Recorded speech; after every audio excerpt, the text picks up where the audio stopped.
The story begins with the legend of destruction caused by humanity. When 400 years ago, civilization was at the peak of prosperity, but their hearts were filled with deceit and hatred that created darkness. Humans tried to use the power of darkness to erase war, but darkness saw the nature of the world created by humans and declared that the time for punishment had come, to free the world from the darkness within humans. The darkness created by human power itself pushed them to the brink of extinction.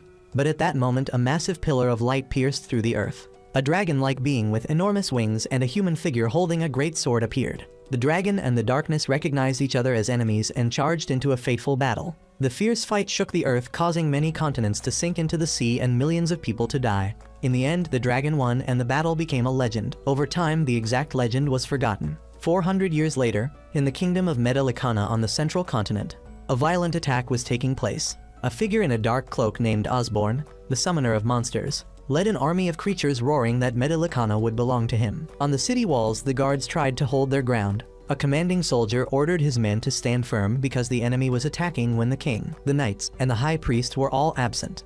The monsters quickly broke through the gate and the commander ordered his soldiers to stop them from advancing further. Osborne rode on horseback and commanded the monsters to trample the defending soldiers. Inside the castle, the remaining soldiers rushed toward the church, determined to protect Princess Sheila Tool Medalicana at all costs. Inside the church, Princess Sheila stood among the ministers. An elder reassured her that she was safe here and begged her to wait a little longer. Sheila asked who the rebels were, and the elder explained that they were followers of the evil sorcerer who had died, Schneider, now calling themselves the Dark Rebel Army. In another corner of the castle, a boy named Lucian was crying in fear.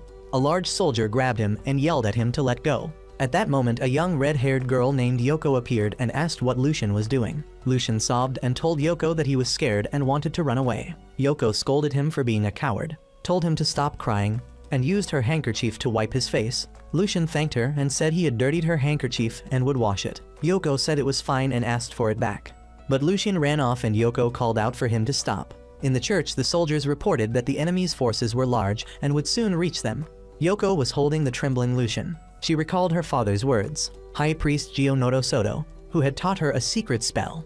He explained that it had the power to release a being sealed by divine power, a dangerous spell, so she must not use it unless he was absent and the kingdom was in danger. Casting this spell would awaken the second personality sealed inside Lucian. Yoko had been shocked upon hearing this. Her father explained that it was the reincarnated embodiment of the ancient dark sorcerer Schneider. When the seal was broken, the dark Schneider would awaken and use powerful magic to defeat the enemy. However, for the spell to take effect, it required a maiden's kiss. Gio emphasized that Yoko must always remain pure. Returning to the present, Yoko shook off the thought, believing it to be a foolish story. Lucian once again offered to go wash Yoko's handkerchief, but she told him to stay still. The boy tried to run but bumped into the large soldier from before. He grabbed Lucian and called him a useless piece of trash. Yoko immediately intervened, demanding he not harm Lucian and introducing herself as Yoko, Lucian's guardian. The soldier recognized her as the high priest's daughter. Yoko turned to scold Lucian for crying just because he was threatened, calling him a coward and asking if he was a boy or not. Lucian muttered that he wasn't angry.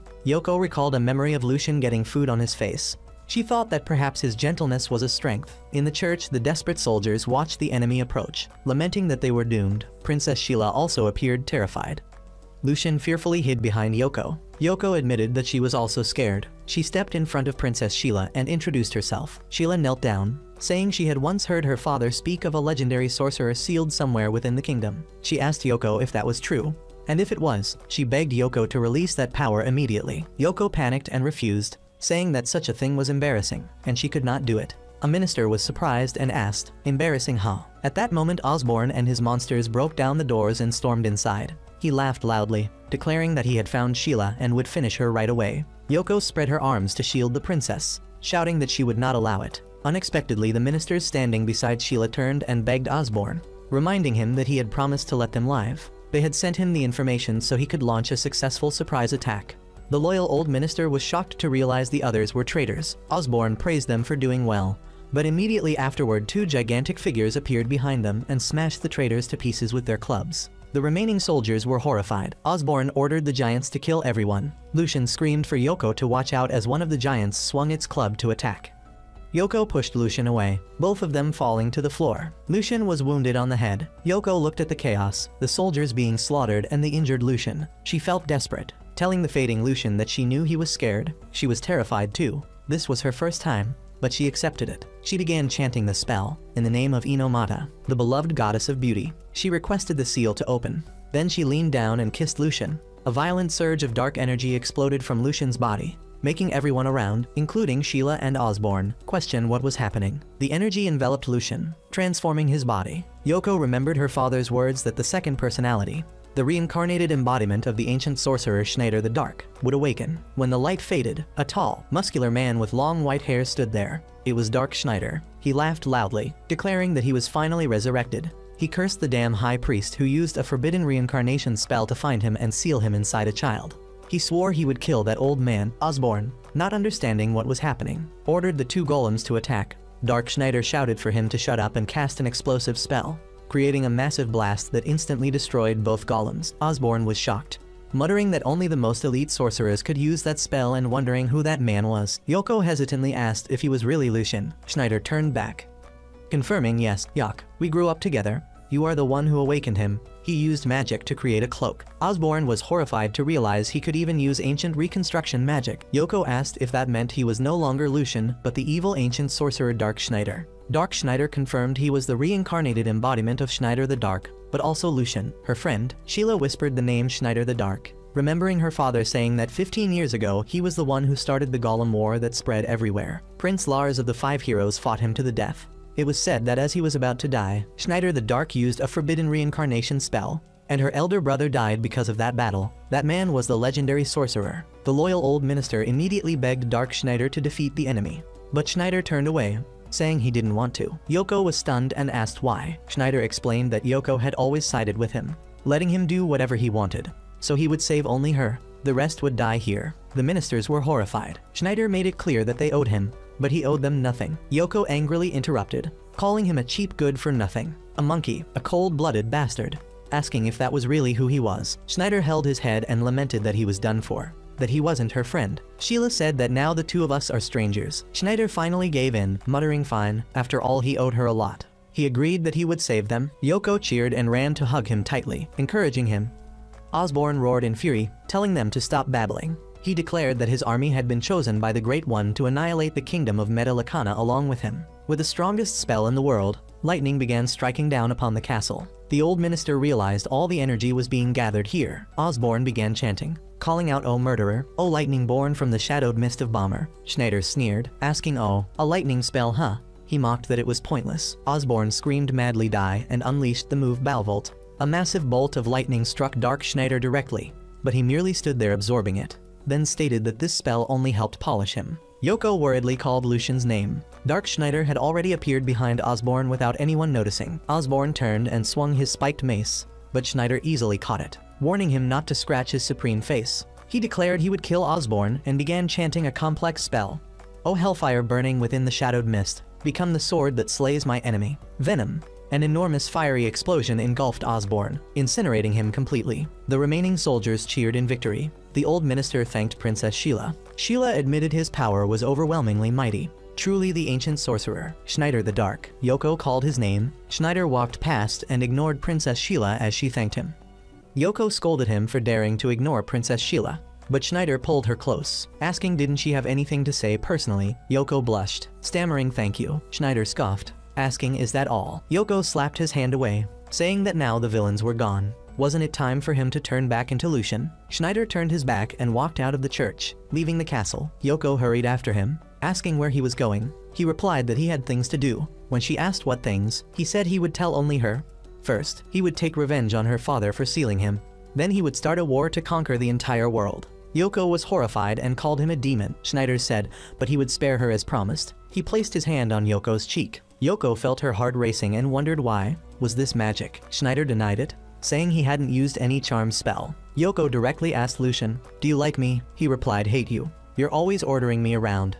Then he pulled her in and kissed her. When he let go, Yoko stood frozen. Right then a ring of magical light wrapped around Schneider. He realized Yoko had done something and screamed as his body shrank, transforming back into the boy Lucian. Lucian woke up confused, asking Yoko.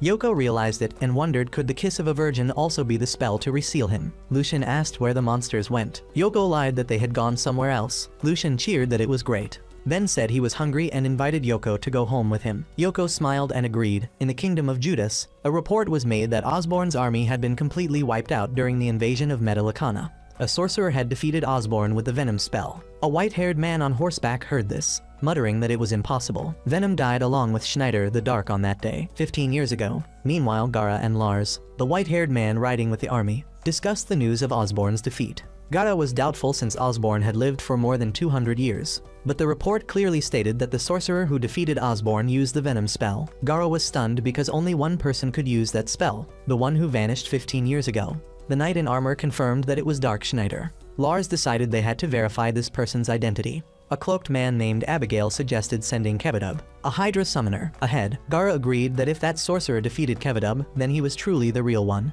Meanwhile, Yoko experienced a nightmare. She saw herself in a field of flowers with Dark Schneider naked. He called to her and embraced her. Yoko, confused, wondered if this was a dream.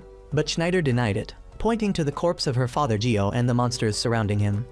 Yoko screamed in terror and woke up in her bedroom. She saw Lucian sleeping next to her and felt embarrassed for having brought the boy to her room after the incident the previous day. The next morning, while having breakfast, Yoko scolded Lucian for not chewing properly. Then she looked outside and saw strange black clouds rising from the direction of Judas Castle. Feeling a bad omen, her father, the high priest Gionodo Soto, appeared and also recognized the bad sign. He immediately took the two children to the castle. In the throne room, a soldier rushed in reporting that Judas Castle had fallen. The king was killed by an army of monsters led by a sorcerer, and a division was advancing toward Metallicana.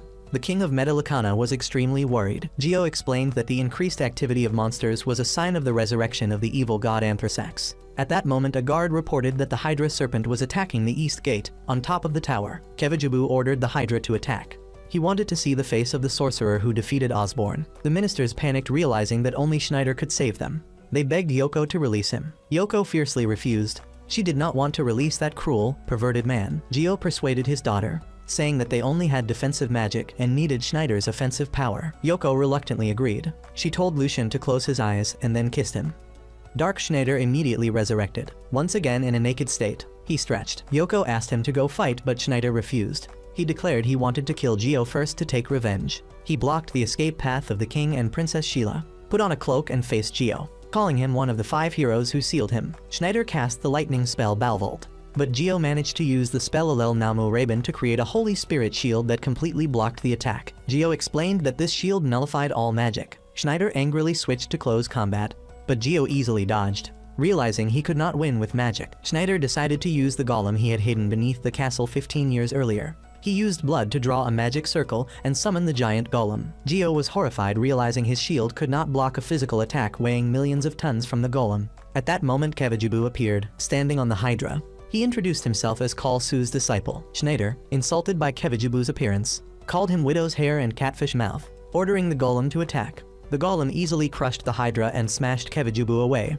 enraged that the golem had been dirtied. Schneider used the spell Venom, incinerating Kevajibu and the Hydra. After the battle, Yoko ran to hug Schneider, crying and demanding he return Lucian. Schneider explained that he and Lucian were one soul, sharing life and love. Whoever Lucian loves, I also love the same. Knowing she did not believe him, he kissed Yoko. The kiss immediately activated the seal, turning him back into Lucian and causing him to faint.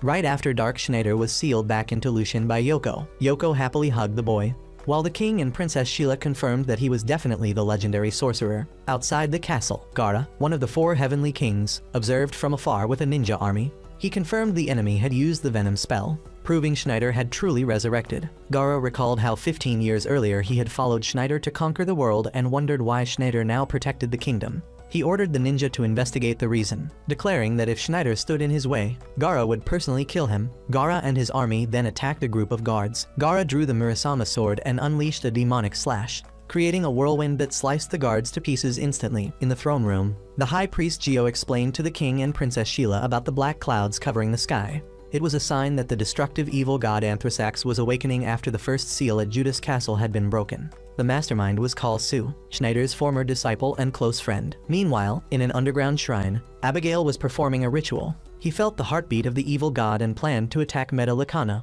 where the next seal was kept, to fully release Anthrasax. Facing the danger, the ministers begged Yoko to summon Schneider once more, but she angrily refused. She did not want to use Lucian as a tool. When returning home, Yoko tossed and turned because of the nightmare and her conflicting emotions. Lucian tried to comfort her by transforming into cat ears and a tail, then promised he would never turn into Schneider again. That night, Gaara broke into Yoko's bedroom. Yoko tried to resist with a kick, but was easily restrained and tied up by Gaara. Gaara interrogated her about how to undo Schneider's seal. When Yoko refused to answer, Gaara began tearing her nightgown. At that moment, Lucian, who was sleeping, suddenly shouted in Schneider's voice, "Stop, she is my woman."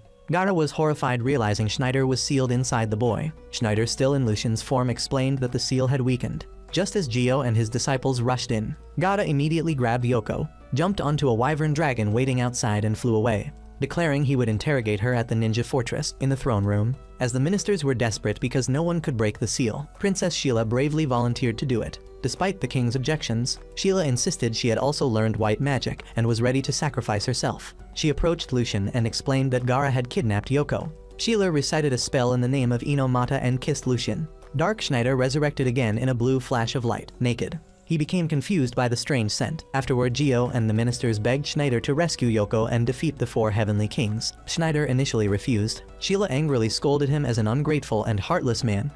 Schneider snapped, declaring that after conquering the world, he wanted every woman including Yoko or Sheila. Then he grabbed Sheila and kissed her roughly. Sheila slapped him, calling him a greedy bastard and expressing her disappointment. Schneider, enraged and embarrassed, cursed and stormed off. Meanwhile, Gaara brought Yoko to his fortress and began interrogating her. Gaara was questioning Yoko, now chained in a pit inside the ninja fortress, and he demanded she reveal the method to unseal Dark Schneider. But Yoko refused. Gaara mocked her, asking whether she loved Schneider, then revealed Schneider's past, saying he had lived 400 years and had hundreds of women, and that one of the 4 heavenly kings was also once his lover. Meanwhile, Dark Schneider, Princess Sheila, and the Knights of Metallicana arrived at the Valley of Graves. Sheila insisted on accompanying Schneider. Schneider mocked the seriousness of the knights, causing Sheila to scold him as a coward because Yoko was in danger. At that moment, a group of ninjas launched an ambush attack, and while the knights struggled to protect Sheila, Schneider easily wiped them out with a light bullet spell.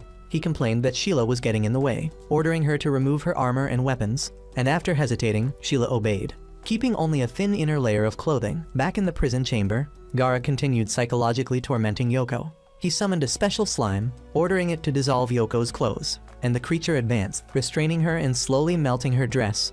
At the same time, Schneider's group reached the main gate of the fortress, and ignoring Sheila's suggestion, Schneider decided to use a massive explosion to break the gate. Gaara heard the explosion. He realized Schneider had arrived, but decided to let him die inside the fortress's deadly underground labyrinth, while he continued watching the slime torment Yoko. The young girl could only scream helplessly, crying out Schneider's and Lucian's names. Inside the maze, Schneider's group was blocked by a giant minotaur monster. Schneider discovered a ladder leading upward. He pushed Sheila out of the monster's attack path and held her, then ordered the knights to stay and hold off the minotaur as bait. The knights at first objected, but Schneider provoked their courage, causing them to decide to sacrifice themselves to protect the princess. And Schneider immediately lifted Sheila over his shoulder and climbed the ladder. When they were about to escape, they were attacked by a flying one-eyed monster named Suzuki Dojizimon. Schneider tried to use Anthem, but the spell was reflected, causing him to be slightly injured in the shoulder. He realized the monster's barrier weakened when it attacked, and he seized the opportunity to use the spell Sodom to destroy it. After escaping the labyrinth, Schneider began to feel exhausted because he had used too much magic. Sheila realized he was truly worried about Yoko, but was trying to hide it, but Schneider denied it. When Sheila became exhausted, he once again carried her on his shoulder, and they entered a room containing a cursed red sword. Schneider recognized it was a trap, but it was too late. He collapsed, realizing the wound from the reflected Anthem had been poisoned by the sword. He ordered Sheila to suck the poison out of the wound on his hip immediately. Sheila was at first horrified and embarrassed, but seeing Schneider in pain, she decided to obey, knelt down and began sucking the poison. And while she was doing so, the cursed sword suddenly ignited and released a fire demon god, who declared he would kill those who awakened him, plunging Sheila into despair. When the fire demon god emerged from the sword, Dark Schneider and Sheila immediately faced him. Efreet attacked with a wall of flames, causing Schneider, who was already affected by the poison, to have his vision blurred. Meanwhile, in the prison chamber, Gaara explained to Yoko the 4 types of magic. He concluded that since Efreet was a fire spirit, Schneider's strongest fire spell Hellion would be completely useless. Even empowering the fire god, Gaara predicted Schneider would surely lose. Returning to the battle, Schneider struggled in the 1000-degree sea of flames. When Sheila suggested using an ice spell, Schneider confessed he did not know that magic because Kalsu was the true master of ice arts, mocked by Efreet. Schneider became enraged and decided to use Hellion anyway, declaring that his spell burned hotter than 2000 degrees. He created a heart of fire barrier to protect Sheila, then unleashed the spell. Efreet also countered with Hellion. Between the two blazing streams, Schneider secretly chanted an ancient spell, and Efreet realized too late that it was Exodus, a forbidden spell targeting the core of a spirit. Schneider absorbed all of Efreet's heat, combined it with his own power, and released Exodus, creating a 20,000 degree explosion that incinerated the fire demon god. Efreet, defeated for the first time in 300 years, returned to the fire sword. The sword accepted Schneider as its new master. Schneider took it and broke through the wall toward Gaara, who was holding Yoko. Gaara noticed Schneider was exhausted and poisoned. But when Schneider saw Yoko, he erupted in fury, roaring at Gaara, asking what he had done to her. Gaara recognized Schneider's rage and decided to exploit it. Gaara ordered the ninja soldiers to step back, declaring he would finish Schneider in 5 minutes, then drew the Mirasama. When Schneider attempted to chant, Gaara unleashed Demon God's sword, a slash of compressed air at extreme speed, sending Schneider flying. The two continued exchanging attacks. Sheila ran to shield Yoko. Gaara mocked that Schneider had lost all his mana, was poisoned, and was now obsessed with saving Yoko. To provoke him further, Gaara began describing in detail how he had used the slime to strip Yoko and admire her body. These words drove Schneider insane with anger. Seeing this, Gaara prepared to unleash his ultimate technique, Salvation Esoteric Mystery, the true demon god sword. At the same time, Schneider gathered all his remaining strength into the spell Venom. The two ultimate attacks collided, creating an explosion that destroyed the entire fortress. Gaara was shocked that Schneider could block a supersonic attack with one hand. When Gaara attempted to finish Schneider, he realized his beloved dragon Lars had disappeared. But fortunately, he found Sheila holding Lars. She had used a barrier to protect it. Seeing his pet was safe, Gaara admitted defeat. Yoko and Sheila rushed to Schneider. Yoko thanked him and called him cool. Schneider tried to hug her, but she punched him and scolded him as a pervert. Suddenly, the ninja soldiers arrived, reporting that Metallicana was under attack. The dragon Lars suddenly spoke, shocking Schneider. Meanwhile, Kalsu was watching a magical orb showing Metallicana Castle. He confidently declared that the second seal would soon belong to him. But right after that, Abigail arrived to report that the ninja fortress in the Valley of Graves had collapsed and that Gaara had betrayed the 4 heavenly kings. Kalsu at first rejected it, refusing to believe that Gaara, a righteous warrior, would betray them. But then he concluded that there must be some kind of connection between Gaara and Dark Schneider that caused Gaara to change, recalling the scene of Schneider teasing Gaara naked in the past. Kalsu ordered Abigail to inform the 3rd Legion that was attacking Metallicana, and at the same time summoned another of the 4 heavenly kings, Arsh's Knee, the strongest magic swordswoman in the world, ordering her to eliminate Schneider. Meanwhile, at Metallicana Castle, the knights were struggling to fight against an army of monsters and orcs, and the high priest reported to the king that they were holding out but suggested negotiating for peace. The king angrily rejected it because the enemy was Kalsu's army. At that moment, a massive lightning strike destroyed part of the castle wall, and the high priest recognized it as the magic of one of the 4 heavenly kings, Arsh's Knee. Outside, Knee was standing on a cliff with her army. She had just killed a peace envoy from Metallicana, declaring that the law of war was to win and live or lose and be destroyed. After that, a blonde female warrior named Sean Ari reported to Knee that Kalsu had ordered her to kill Schneider because there was news he had been revived. Then inside her tent, Knee removed her helmet, revealing that she was a dark elf, receiving another report from Sean Ari confirming that Gaara truly had betrayed them. Knee quietly pondered Gaara's actions. Then she lay on her bed thinking about Schneider and the mission to kill him, and she drifted into an illusion, seeing herself in a lush green forest, the place where she met Schneider for the first time. The flashback showed Schneider finding her when she was a lost child, and he had raised her for 100 years. He approached Knee within the illusion, using flirtatious words and pulling her into his arms, saying that he loved her, telling her not to resist. But Knee angrily called him a monster and pushed him away. She remembered how he had created an entire harem behind her back, and in her rage she unleashed a Balvolt strike on him. This lightning attack burst out of the illusion and destroyed Knee's entire tent in reality. Sean Ari rushed in, and Knee, still furious, ordered Sean Ari to go kill Schneider in her place. Elsewhere, Schneider was traveling with the dragon Lars. Schneider complained about Knee sending assassins after him. Lars teased that 15 years ago Schneider had been madly in love with Knee, but Schneider denied it, saying that dark elves and dark magic were a terrible combination. At that moment, they heard cries for help from a woman being chased by a giant spider. Lars warned that the spider looked strange, but Schneider immediately used the fire spell Voivod to burn it and save the woman. And when she thanked Schneider, Lars noticed a talisman that had just fallen from the spider. Schneider picked it up, realizing it was spellcraft and a type of ancient magic. He realized the summoner was nearby, and the woman smiled, inviting Schneider and Lars to her home to rest. Schneider immediately agreed, making Lars exasperated. At the house, Schneider devoured a grand feast. saying he needed energy for magic. And when Lars reminded him about his crude eating manners, Schneider kicked the dragon away. At that moment, Schneider suddenly remembered Yoko scolding the boy Lucian for not chewing properly. He felt a brief sadness, then brushed it off, thinking it was just a family matter. That night, Schneider lay on the bed, and the woman walked in wearing a nightgown. She said that according to her family tradition, she had to offer her purity to the benefactor who saved her life. Schneider was extremely excited by this tradition and leaped onto the bed, despite Lars screaming that it was a trap. As Schneider kissed the woman's neck, he noticed bruises left by armor and immediately discovered a spider talisman stuck on his back. Immediately, a giant spider monster crawled out of the talisman, grabbing Schneider, and the woman revealed herself to be Sean Ari, one of the 3 demon commanders. She explained that the talisman had the ability to nullify magic and ordered the spider to swallow Schneider's corpse. The spider grabbed Schneider and swallowed him whole.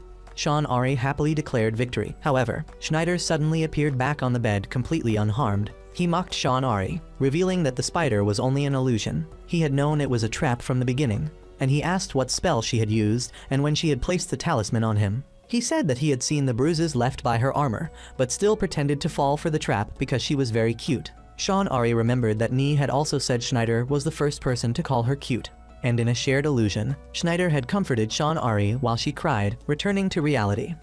Schneider said that Sean Ari did not have the killing intent like Nee and warned her that another assassin was waiting outside. He told her to leave. Sean Ari tried to attack, but Schneider easily blocked her, touched her face and made her faint. Then Schneider and Lars left. Sean Ari woke up crying because Schneider had spared her. Meanwhile, at Nee's camp, she received the report about Sean Ari's failure and became enraged because Schneider had seduced yet another girl, calling him the enemy of all virgins. As Schneider and Lars continued traveling, Lars reminded him about the attack on Metallicana, but Schneider brushed it off and Lars suddenly noticed strange stone statues, warning that the next enemy was Medusa. Immediately, a blue-haired warrior named Kai Harn, also one of the 3 demon commanders, appeared on a cliff declaring she had come to kill Schneider under Nee's orders. Schneider mocked the new enemy as a pretty boy. Schneider mocked Kai Harn. Kai declared she would kill Schneider under Arsh's Nee's orders. Schneider continued teasing Kai as a pretty boy, leading to an argument with Lars about which of the 2 was more handsome. He even asked the nearby orc monsters for their opinion. Angered at being called similar, Schneider kicked Lars away and used the Impellitory spell to burn all the enemies.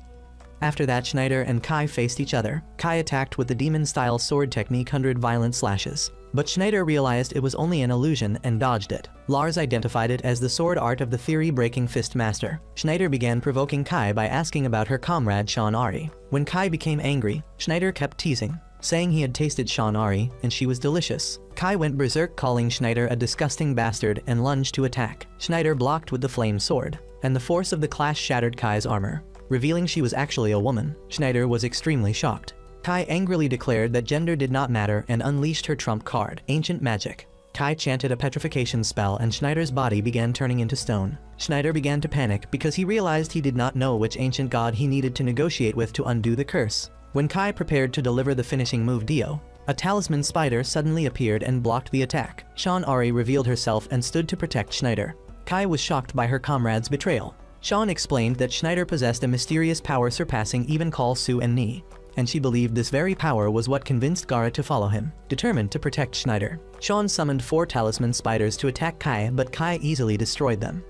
When Kai prepared to kill both of them, Sean shielded Schneider and begged Kai to spare his life. At that moment, Schneider laughed loudly and broke free from the stone. He revealed he had only pretended to be caught. The spell Kai used from the Godding Y came from a low-level deity with whom Schneider already had a contract. Schneider mocked Kai and unleashed the rainbow spell, defeating her but intentionally holding back. Enraged at being spared, Kai summoned the Cicatris, the source of the stone statues. The Cicatris spewed petrification gas. Schneider dodged and realized the gas was not from ancient magic. When the Cicatris attacked again, Schneider pulled Sean away and his hand took the full blast of the gas and began turning to stone. At the same time, Kai's control crystal shattered, causing the Cicatris to lose control and go berserk. Schneider used an explosion spell to destroy the creature. Kai, defeated, asked Schneider to kill her, but he refused. He lifted her up, causing Kai to blush and feel her heart race. Schneider then set her down and declared that he needed to suck out the petrification poison from her body. Then he bent down and sucked it from her stomach.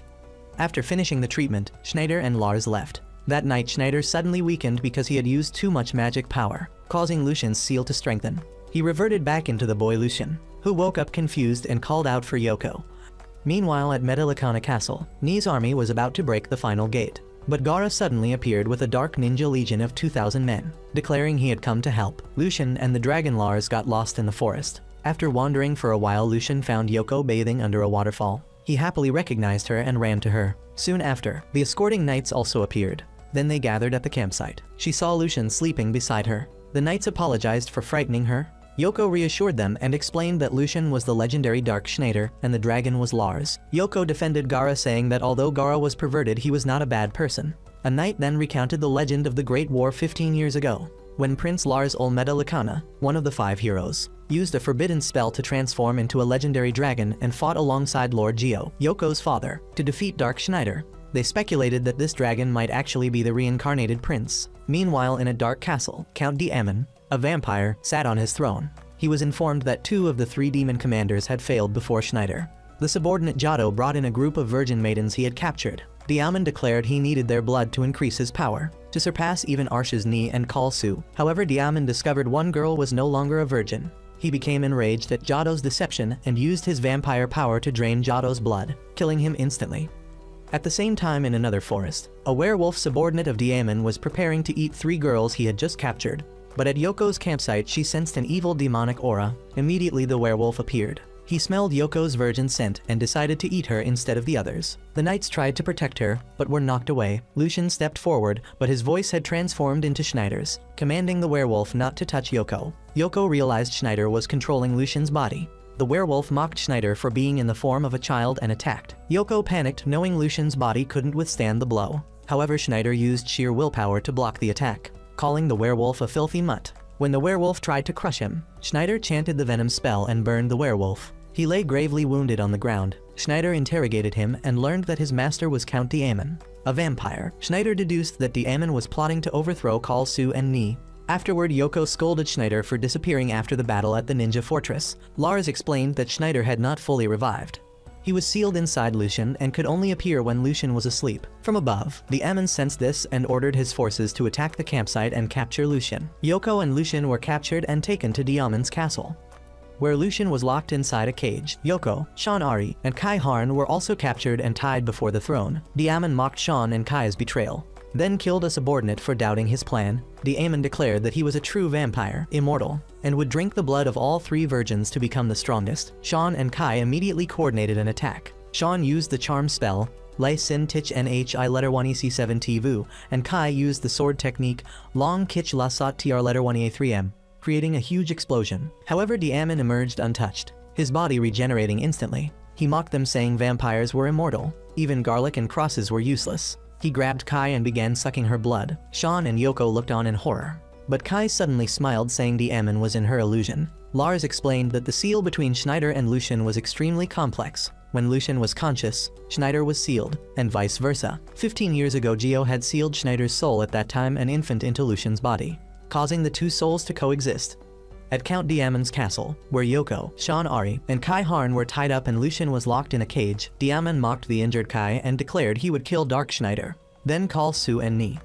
Suddenly, Lucian in the cage glowed violently, screaming as the 2 personalities struggled for control. The blue light exploded, breaking the cage and transferring them to Metallicana Castle, where Gaara and his 2,000 ninjas were fighting Ni's orc army. The Metallicana Knights were astonished by the ninja's power. Gaara fought while throwing shuriken to eliminate numerous enemies, muttering that he owed Schneider and had to clean up this mess. Back in Diamond's throne room, after the explosion, Dark Schneider appeared in his adult form. Diamond was shocked that Schneider had broken the seal by himself without the Virgin's kiss. Schneider was furious, declaring Diamond had made a mistake daring to touch his girls, especially attacking Yoko. Schneider summoned the demon Prince Tanamor and cast the lightning spell Riot. Diamond easily blocked it, explaining that vampires could resist ice and lightning magic, showing off his immortal body. He mocked Schneider and fired blood-draining destruction beams from his eyes. The attack unexpectedly severed Schneider's arm. Diamond and his minions celebrated. As the minions approached the girls, Sean tried the spell La Sin Tich Nhi letter 1 EC7 Tvu, but they were immune. However, Schneider suddenly laughed, mocking Diamond as crude. Enraged at being insulted, Diamond fired blood-draining destruction beams from multiple directions, personally annihilating all his minions. While Schneider and the girls were unharmed, Schneider declared the rules of battle. Ugly, muscular villains never defeat handsome heroes. He effortlessly created a shield to reflect Diamond's laser beams, then grabbed one, absorbed it, and threw it back. The attack pierced Diamond's chest, breaking the wall behind. exposing the vampire to sunlight and reducing him to ashes. Lars cheered the victory, but Schneider warned it wasn't over. The ashes reformed into a giant bat, which attacked, but Schneider easily punched it down, explaining that vampires could regenerate from ashes after 2 days unless the ashes were scattered. Schneider summoned a green claw beetle and cast the forbidden spell Accused, explaining the beetle would cling to Diamond.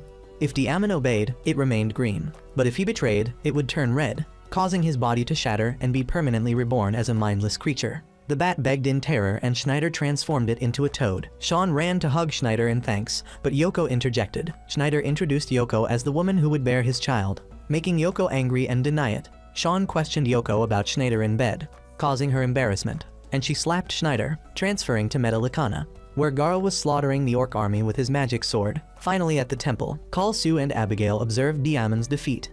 Kalsu revealed he had used a bat to place the forbidden spell Accused on Arsha's knee to ensure her loyalty. Kalsu and Abigail discussed Nee's mission. Abigail explained the Accused spell he placed on Nee, supported by an ancient evil spirit, which monitored her loyalty. If Nee failed to kill Dark Schneider or betrayed, the green claw on her finger would turn purple, then red.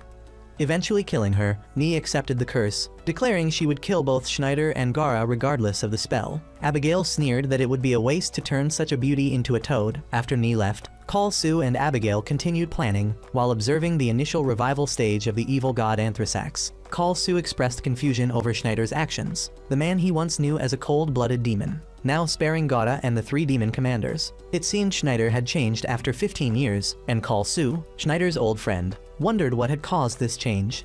Abigail affirmed that Schneider was the greatest threat to their ideal of a perfect sorcerer society kingdom without war or discrimination, and that Schneider must be eliminated. Abigail then revealed an important detail about the Accused spell that Schneider also knew, that the only way to break the curse was to use a special catalyst, the fresh heart of the cursed person themselves, which pushed Nee and Schneider into a life or death situation. If Nee wanted to live, she had to rip out Schneider's heart, and if Schneider wanted to save Nee, he had to kill himself. At a farm, Schneider said goodbye to Sean Ari, who was preparing to leave by carriage. He hugged her and reminded her to be careful because her destination was near the Metallicana battlefield. Yoko witnessed this and urged him to go to Metallicana. Meanwhile, at the bridge leading to the castle, Gara and his wyvern dragon were slaughtering the orc army.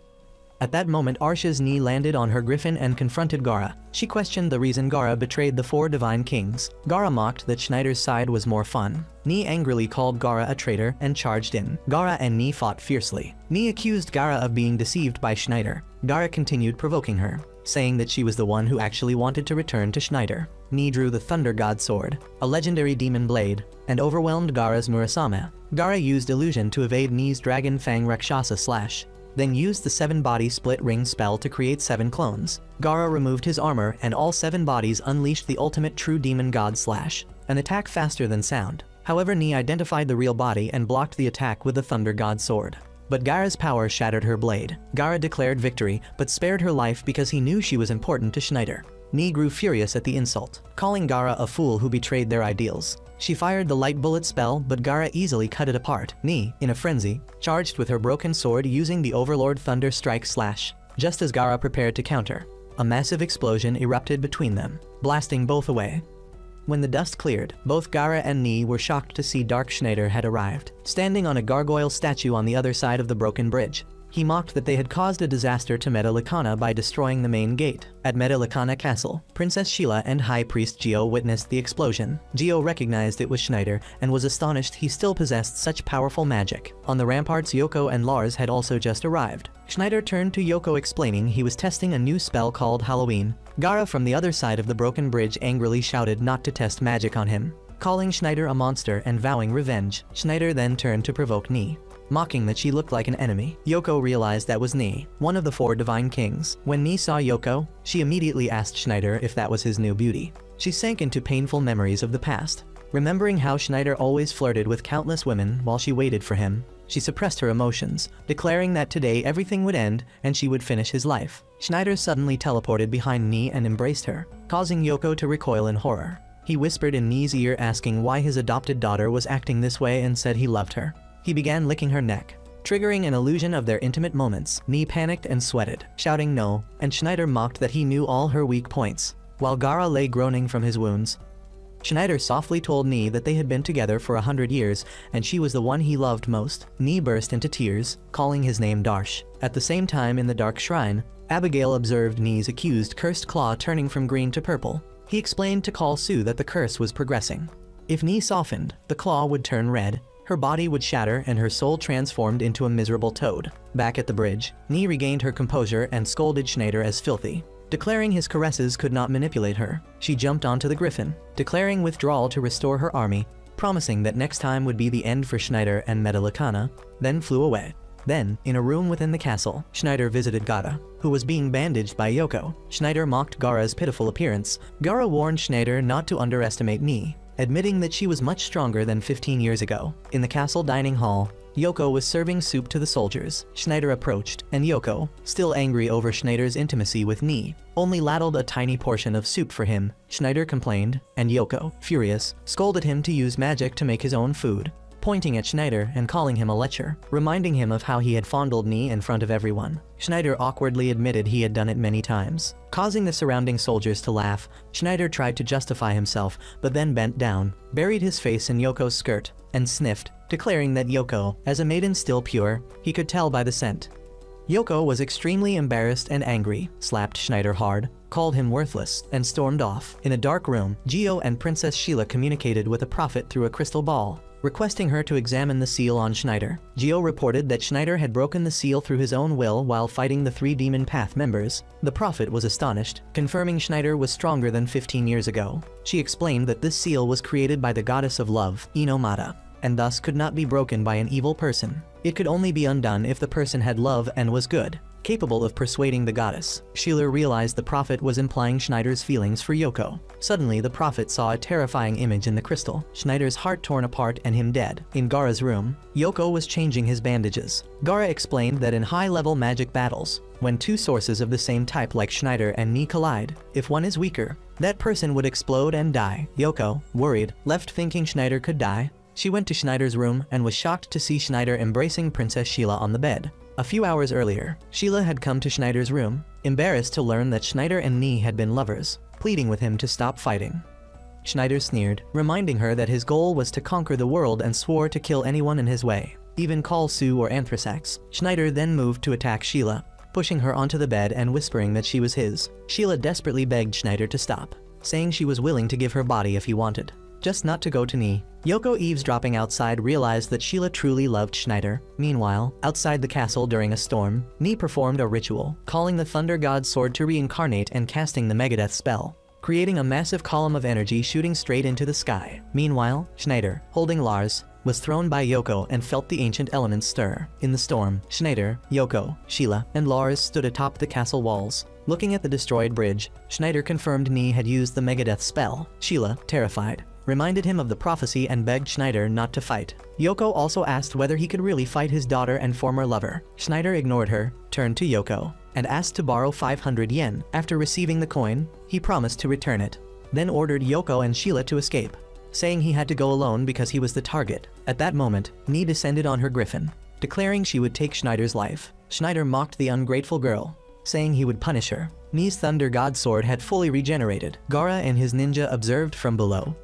Schneider cast the Tiantang spell to fly and summoned his raven armor. Ni flew up to confront him, immediately using an ancient spell that Schneider did not recognize, Death Leopard. A gigantic lightning sphere appeared. Ni explained that it absorbed all surrounding magic and linked to higher dimensional space to nullify all of Schneider's spells.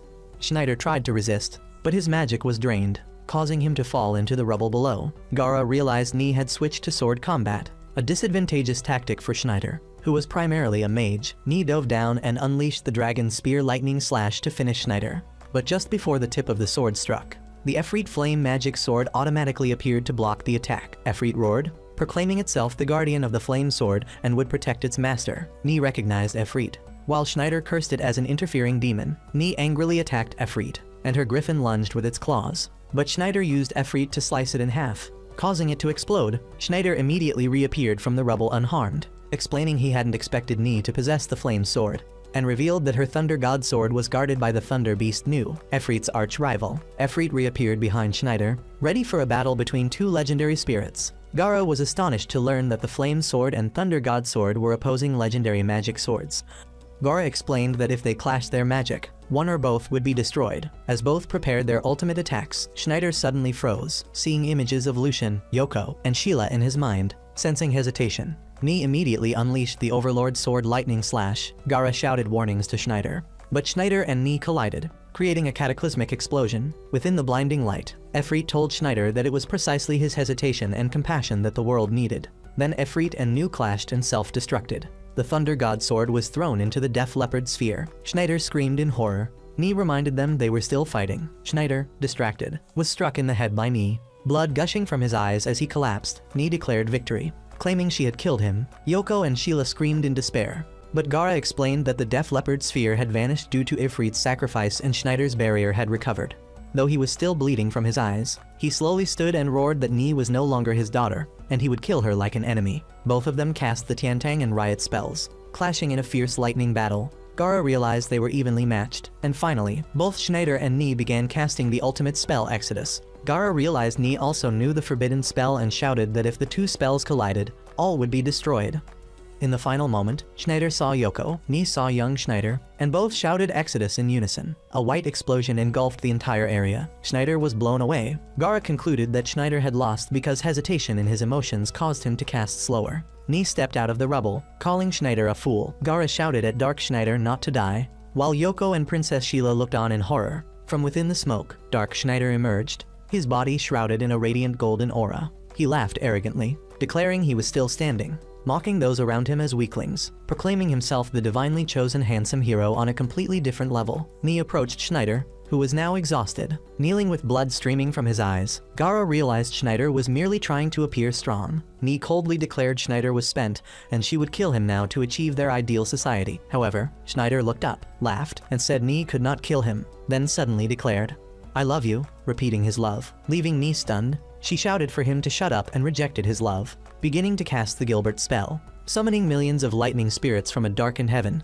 Gara realized this was a spirit summoning, a dangerous technique because if the caster lost focus, the spirits could attack the summoner. Not to be outdone, Schneider cast his own spell, summoning the solar fire spirit Tafala. Gara was once again shocked, knowing that only fire spirits could counter lightning spirits. The two armies of spirits collided, creating a fierce aerial battle of light. Schneider flew up, berating Ni that her ideal society was just a dirty plan of Khal Su, arguing that war and hatred were the nature of humanity and that eternal peace could never be achieved. Schneider's words shook Ni's mind, plunging her into painful memories of her past as a half-dark fairy, ostracized and bullied by both humans and fairies, abandoned by her tribe when war broke out, wandering alone across a field of death until Schneider found and took her in. Returning to the present, Schneider flew beside Ni, gently asking if she had forgotten, reminding her how she clutched his cloak as a child, and that 100 years later she had lived peacefully beside him like a father and daughter. Ni burst into tears, calling out Darsh. Schneider hugged and kissed her, immediately triggering an illusion of them in an intimate space, shocking Ni, who screamed and pushed him away with a bolt of lightning, sending him flying. Meanwhile, in the dark temple, Abigail watched gleefully through a crystal sphere, reporting to Khal Su that Ni's accused curse nail had turned purple. A sign of betrayal, Abigail explained that the more Ni opened her heart to Schneider, the tighter the curse would grip, and if her nails turned red, her body would be torn apart and her soul transformed into a miserable frog. Khal Su coldly said he didn't care. If Ni died, he would personally kill Schneider. Abigail continued her monologue, revealing that the only way for Ni to lift the accused curse was to kill Schneider and rip his heart from his body. On the battlefield, Schneider fell to the ground. Ni regained her cold demeanor, saying she had only almost faltered at his trickery, calling him a man who exploits women. She unleashed the Hellhound Thunder Strike to finish him, recalling that he always said she was no longer his daughter and that he loved her whenever they fought. When she was a child, crying and apologizing to Schneider, he had comforted and hugged her. Returning to the present, Ni told the faltering Schneider that he was the most important person to her.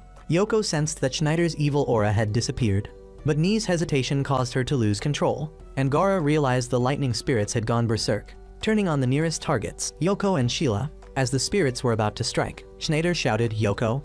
and blocked the attack, leaving Yoko and Sheila slightly injured but safe. Now the lightning spirits attacked their own master. Ni was struck and fell, her accused nail flashing purple. She desperately realized she could not kill Schneider. Seeing Ni hesitate and Yoko threatened, Schneider erupted in rage, roaring that even if it was her, Arsh's, he would not forgive anyone who harmed Yoko. Focusing a massive fire sphere, While Ni concentrated all her lightning, both prepared to unleash the ultimate Halloween spell. Gaara and Geo realized they were about to annihilate each other. Both shouted the spell names, and the streams of fire and lightning collided. Gaara witnessed that Schneider's power was slightly superior, and Ni was about to be blown away. Within the blinding light, Ni accepted death. Her nail turned red. She only had time to think of Darsh before disappearing. In the moment of impact, Schneider saw an illusion of Lucian, who revealed the truth. Ni had acted out of love, choosing death by his hand rather than the accused curse. Realizing Abigail's plot, Schneider roared, "That bastard! What have you done to my beloved girl?" A massive column of light shot straight into the sky, and when the light cleared, Gaara realized Schneider had teleported the explosion elsewhere. In the smoke, Ni was kneeling, crying, and in front of her stood Dark Schneider. Ni asked if he was in pain, looking at his injured hand. Schneider said, "Now I will set you free," raising his hand. Ni closed her eyes to await death, but suddenly blood spurted out, and Ni looked up in shock as Schneider had plunged his hand through his own chest and pulled out his heart. Just as the prophecy had foretold, Gaara and Yoko screamed in horror. Schneider collapsed as blood poured from his body. Ni looked at the heart in her hands as it dissolved, and her accused curse nail shattered as well, freeing her from the curse, and a beam of blue light erupted.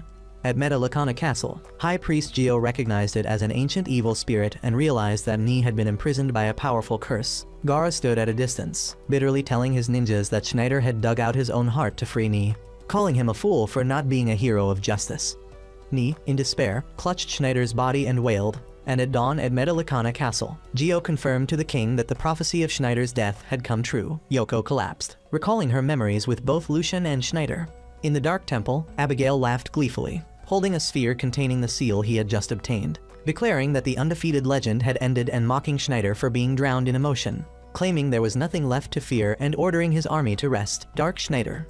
Meanwhile, in the icy kingdom of Wido's Niki, Prince Cavadale lamented being cornered by Khal Su, as his 100 mages could not break Khal Su's ice magic, when suddenly Khal Su appeared outside, casting the spell Biscaya to unleash a massive ice storm that instantly froze the kingdom and its army. Khal Su's subordinate reported that they had obtained 2 of the 4 seals.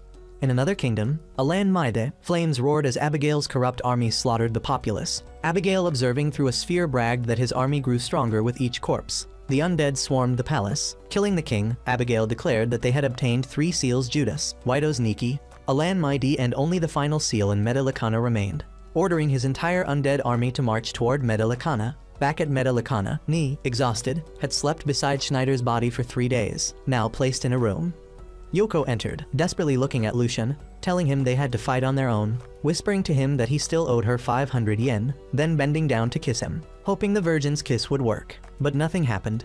As Yoko left, Lars approached Lucian's body, monologuing that it had searched for the legendary Dragon Knight for 15 years, the only one capable of facing evil, and believed that it was Schneider. Suddenly Lucian's body glowed fiercely and transformed back into red-haired Dark Schneider, motionless. At the temple, Khal Su and Abigail stood before the heart seal of the dark god Anthrasax. Abigail reported that the first broken seal had restored 30% of Anthrasax's power, and now with the second and third seals Wido's Niki and Alan Maide placed, the god's mobility would be almost fully restored. Khal Su confirmed the 4th seal in Metallicana controlled the god's mind. Abigail revealed she had found the final lock and ordered the resurrection ritual to begin.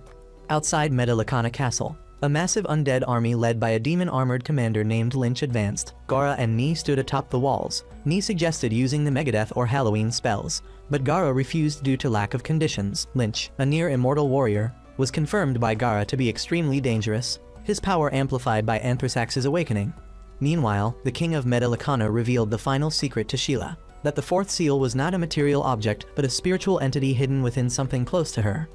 Sheila looked down at her necklace. Khal Su and Abigail began the ritual to break the 2 seals, and a massive dark energy shot directly into Anthrasax's body, causing the beast to roar. A tremendous energy blast also struck Metallicana. Lars and Geo sensed an intense light emanating from Schneider's room. Yoko ran toward it, her instincts alerting her. She rushed into the room where Geo and the other priests witnessed an unbelievable sight. Schneider's body was floating, and his heart was reconstructing itself from the air right within his chest. At Metallicana Castle, High Priest Geo realized this was the resurrection ritual Schneider had prepared 15 years ago. Atop the walls, Gaara and Ni faced off against Lynch, Gaara wielding the demon god sword and Ni using Riot. But both attacks were nullified by Lynch's demon armor. Lynch mocked them and unleashed the devastating strike. Gaara pushed Ni out to take the full blast himself, falling with severe injuries. declaring that he could not let a beautiful woman like Ni die in vain.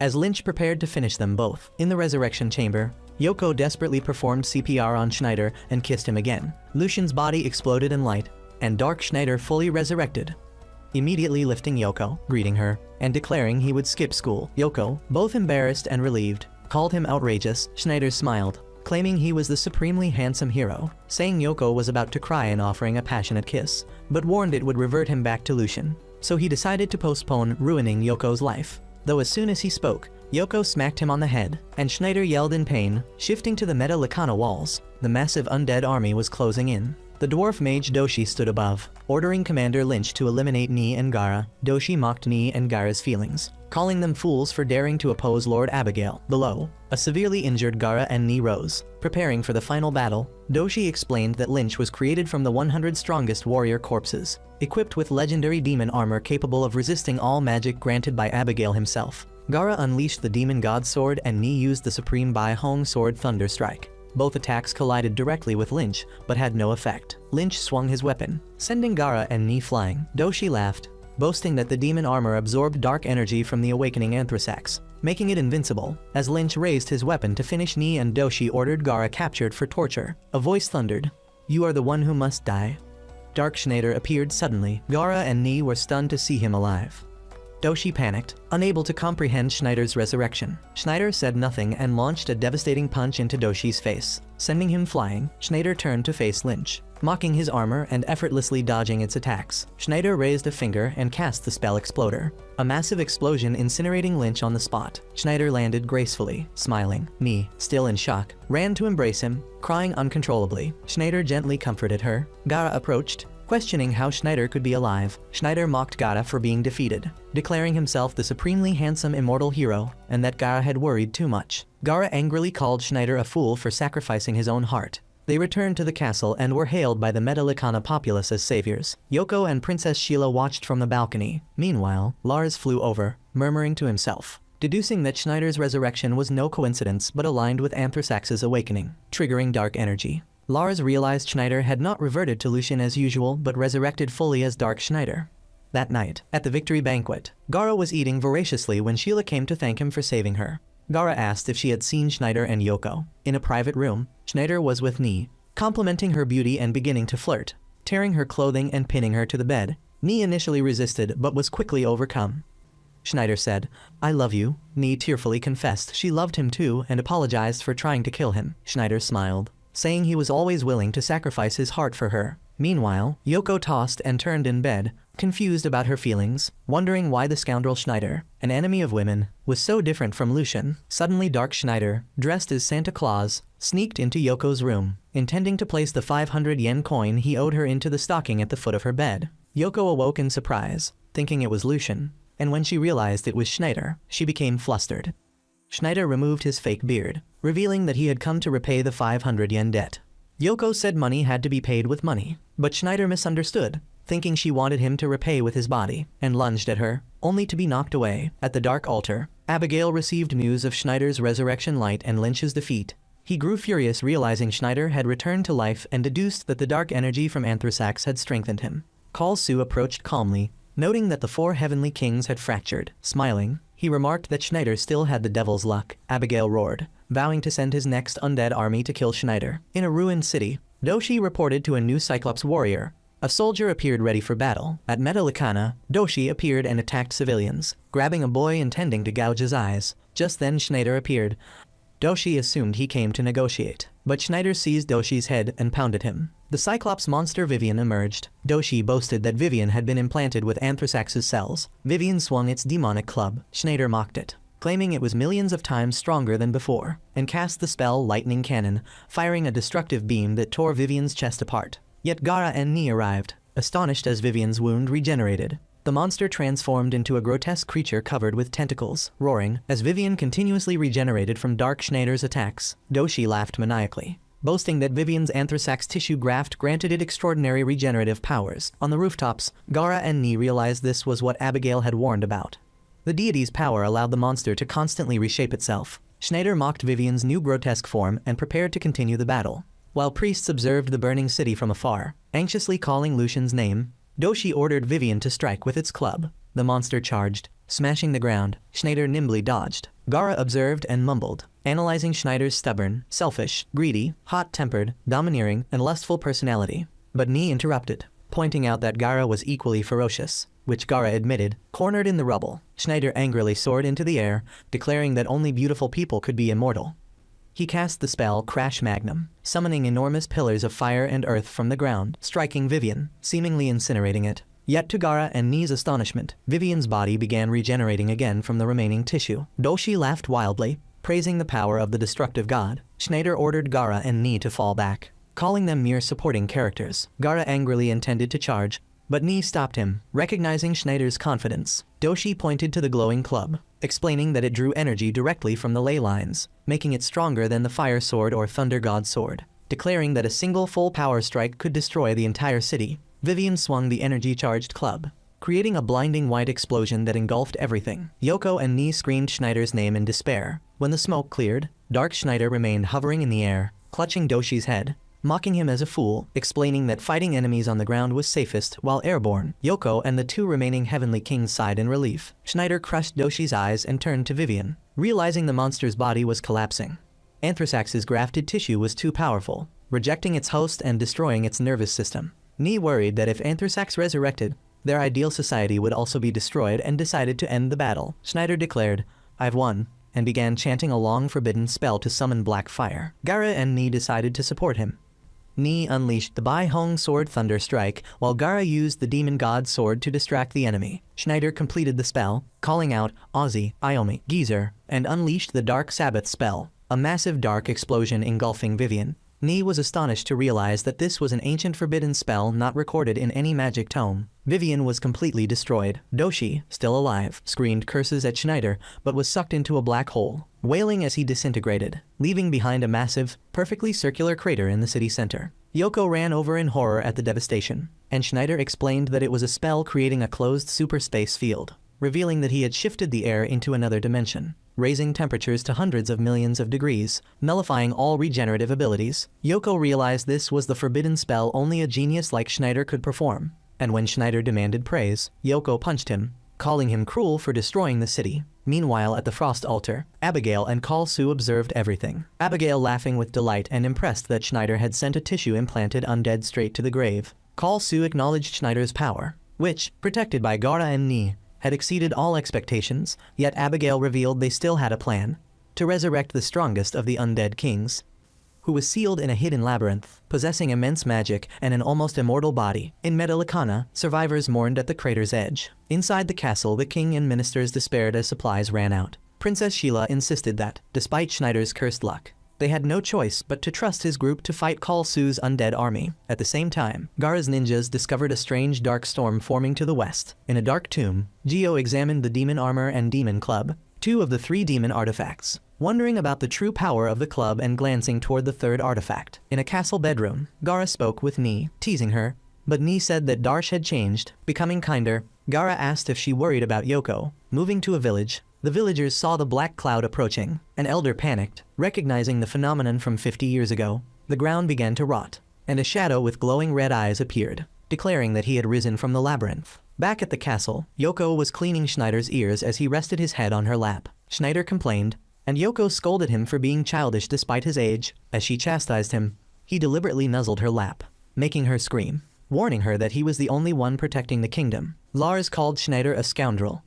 Yoko blushed, acknowledging that Schneider was different from Lucian. Schneider asked if she wanted to see Lucian. Just then, Gara and Ni entered. Gara scolded Schneider, and Ni called the scene pathetic. Schneider waved it off. Yoko looked out the window and saw the black cloud. At the city gate, a skeletal lick flew forward, claiming to be the transcendent and the truth, warning the guards not to look directly at him or their life force would be drained. He cast the spell Psycho, and unleashed suicidal tendencies, turning all the guards to dust. High Priest Gio explained that the Great Judgment had destroyed the advanced civilization 400 years ago, revealing that human greed had created the destructive god Anthrasax. And after the world was ruined, countless demons and monsters appeared, including undead, among which the most terrifying was the Lick, an immortal undead sustained by dark magic that drained life from humans. Back at Medalicana, as the skeletal Lick appeared at the city gate, Yoko, Lars, and the priests were horrified. Gio confirmed that the main enemy was the legendary Lick Eddie, recounting the tragedy 50 years ago at De Purple Castle. where 4 powerful royal mages had used the forbidden immortality spell to merge soul and body into Eddie,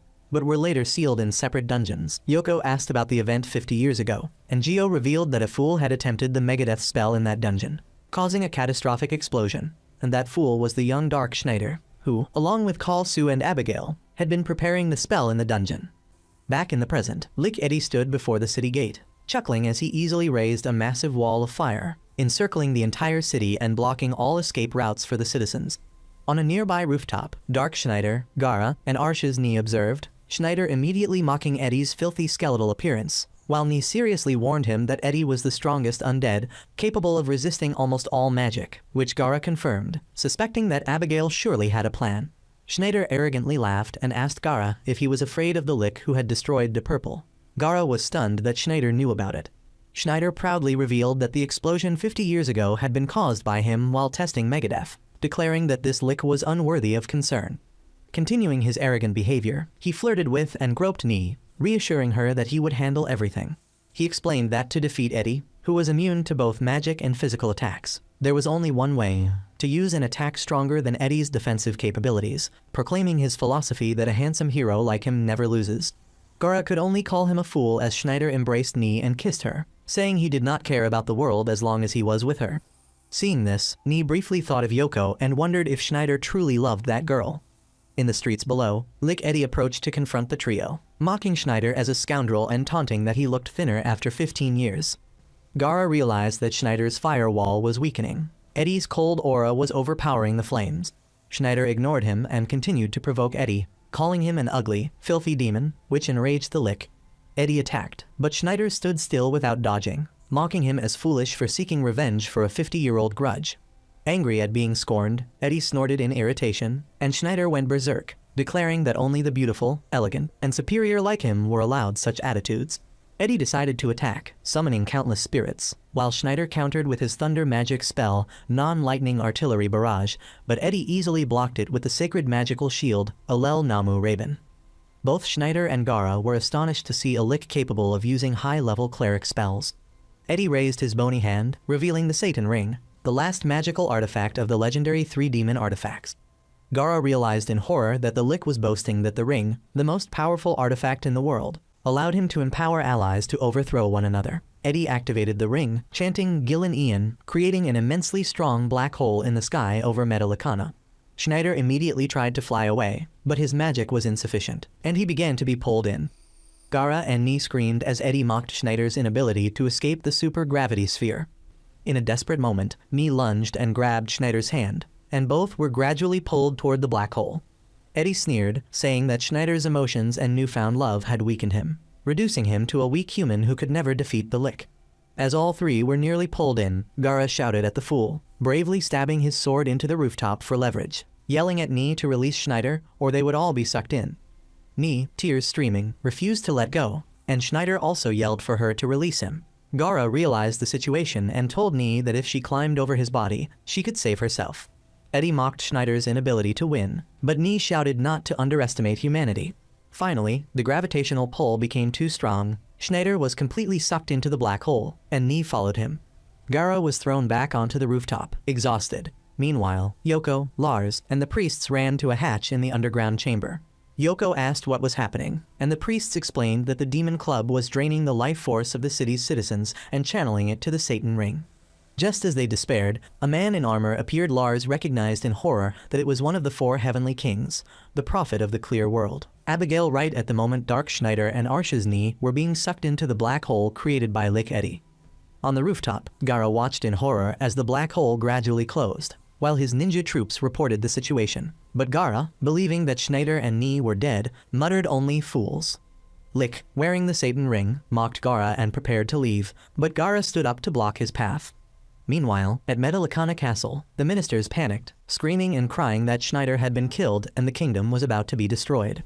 High Priest Gio tried to stay calm and analyze the situation, while Princess Sheila appeared to reassure everyone, recalling all the times Schneider had won despite dire circumstances, expressing absolute faith that he would triumph this time as well, clutching the last sealing necklace tightly. In a dark underground chamber beneath the castle, Yoko, Lars, and the mages guarded the glowing demon club when suddenly one of the 4 heavenly kings, Abigail, appeared, introducing himself as the prophet of the clear world. Abigail smiled and explained the legendary 3 demon artifacts: the demon armor, the demon club, and the Satan ring. He revealed that the demon club was draining the life force of all Metallicana citizens and channeling it to the Satan ring worn by Lick, granting the undead near limitless power. He claimed that Schneider had been transported to another dimension and was dead. Yoko screamed, refusing to believe it, crying and shouting that Schneider could not die, that he was the hero of the story and would surely return, which Abigail found amusing. Outside the city, the firewall created by Schneider still burned. Gara confronted Lick, pointing at the flames, declaring that as long as Schneider's magic persisted, it meant he was still alive even if trapped in another dimension. Lick acknowledged this but mocked that the space lacked air, water, or light, so Schneider would slowly die. Determined to save his friend, Gara vowed to defeat Lick and use the Satan ring to reopen the spatial gate. Drawing his demonic sword Mirasame, he ignored his ninja troops' protests. They knew Lick was invincible, but Gara launched the fastest strike he had, the demonic sword's lightning foot technique. Lick stood still without dodging, raising his hand to cast a high-level defensive spell, producing a massive blue energy explosion that sent Gara flying, severely injured. Inside the castle, Gio sensed Gara's failure. Lick explained why he was invincible. His body existed simultaneously in both the physical and astral realms, while Gara's Mirasame could only cut the physical plane. Gara realized that Schneider had been defeated for the same reason. Loyal ninjas surrounded Gara, ready to die to protect their master, as one recounted the legend of Mirasame, a weapon that could destroy true magic, but at the cost of draining the user's life force. Knowing his life was short, Gara decided to sacrifice himself, channeling all remaining energy and activating the sword's ultimate power, the Demon Icial Slash. A massive pure energy wave, rotting demon annihilation, erupted from the blade. Lick, horrified, realized this attack could cut through both dimensions. His body was sliced and pushed against the wall. Exhausted, Gara collapsed. Lick, furious at being unable to absorb Gara's soul, prepared to attack the ninja as the firewall dimmed and the black hole began closing, believing Schneider and Ni were dead. Suddenly, the black hole reopened, and Dark Schneider, carrying Arsh's Ni, fell from the sky, landing safely. Lick and the ninja were stunned. Schneider explained that while drifting in another dimension, he had used magic to locate and summon the 2 divine swords, the Fire Sword and the Thunder Sword, which had been destroyed and cast into that space during his battle with Ni. Their guardian spirits, Efreet and Nu, appeared, creating a protective barrier and paving the way for their return. Gata, still barely conscious, called Schneider a fool, and Schneider mockingly rebuked him for being slow. Schneider faced Lick, who was absorbing energy from the black hole, and declared that he was now 100 times stronger. He revealed Call Su's scheme. Call Su had deliberately allowed Abigail to hand the Satan ring to Lick, knowing that Schneider would seize it, intending for Schneider to wield the ring's power and uncover a force even greater than Anthrasax. Schneider cast the venom spell, incinerating Lick, but the undead merely laughed, claiming Schneider could not harm him. Schneider then annihilated him completely, and everyone cheered in victory, unaware that the Satan ring had flown somewhere. Suddenly, the Satan ring reappeared before Abigail, who was horrified, realizing this meant Lick Eddie, stronger than him and the ring's previous wielder, had been defeated. Yoko warned him that his evil plan had failed and he should give up, but Abigail dismissed her, calling Lick useless. Concluding that he no longer needed to give the ring to Lick, Abigail felt content, now holding all 3 of the legendary demon artifacts. His armor began to glow, resonating with the demon club, and he smiled, marveling at the coincidence. Soldiers charged forward, but Yoko shouted, recognizing him as Abigail of the 4 heavenly kings. Abigail smiled and warned them to get out of his way or die. When a soldier cursed and ordered him restrained, Abigail used his armor's tentacles to brutally slaughter all the soldiers in an instant. Horrified, Yoko told Lars to close the door, but Abigail blocked the way, throwing Yoko to the ground and ordering her to go to the top floor, where Princess Sheila and the final seal were located. At that moment, Ni appeared, calling Abigail's name and declaring she had business with him. Lars, terrified, realized that 2 of the 4 heavenly kings, the Prophet of the Clear World and the Dark Mage Hybrid, were about to face each other. Yoko worried for Ni, but Ni told her to step back to avoid injury. Abigail mocked her, asking if she had come to avenge the accused spell he had placed on her, ridiculing her for having accepted the curse to prove loyalty, claiming her anger was pointless, especially since she had abandoned her duty and betrayed them. Ni coldly replied that she was not here out of past hatred. Abigail was surprised as Ni reflected, recalling the moment Schneider had sacrificed his life to demonstrate boundless love for her.